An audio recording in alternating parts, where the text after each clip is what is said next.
Fall அப்படிங்கிற ஒரு movie பார்த்துருப்பீங்க. எனக்கு தெரிஞ்சு இந்த மூவி நிறைய பேர் பார்த்துருக்கறதுக்கும் வாய்ப்பு இருக்கு.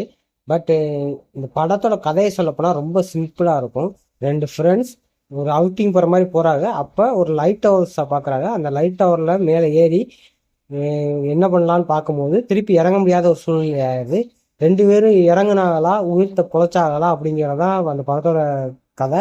பட் அந்த படம் பெரிய கதை இல்லாட்டியும் அந்த விஷுவலாக அதை ரொம்ப ரொம்ப சூப்பராக காட்டியிருப்பாங்க. நீங்கள் உண்மையிலுமே அந்த டவர் மேலே மாட்டிக்கிட்டவங்க எப்படி இப்படிதான் இருந்திருப்பாங்களோ அப்படிங்கிற மாதிரி ஒரு விஷுவலை காட்டியிருப்பாங்க. அந்த அளவுக்கு அந்த விஷுவல் சூப்பராக பண்ணியிருப்பாங்க. இப்போதைக்கு அந்த படத்துக்கு ஃபால் 2ன்னு 2வது பாகம் வரப்போகுது. இந்த படத்தோட கதை என்னன்னா, ரெண்டு ஃப்ரெண்ட்ஸ் ஒரு மலை மேலே போயிட்டு மாட்டிக்கிற மாதிரி சொல்லியிருக்காங்க. பட் அது எந்த மலை அப்படிங்கிற மாதிரி இது வரைக்கும் தெரில.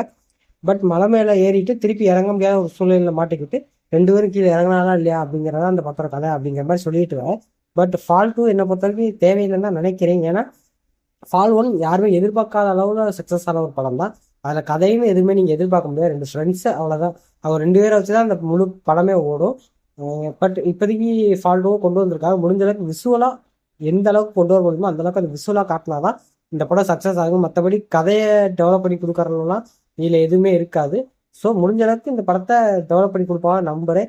யாரெல்லாம் ஃபால் 1 பார்த்துருக்கேன் அப்படிங்கிற கீழே கமெண்ட் பண்ணிட்டு அந்த படம் பிடிச்சிருந்துச்சா இல்லையா அப்படிங்கிறத கீழே கமெண்ட் பண்ணிட்டு போங்க. இந்த வீடியோ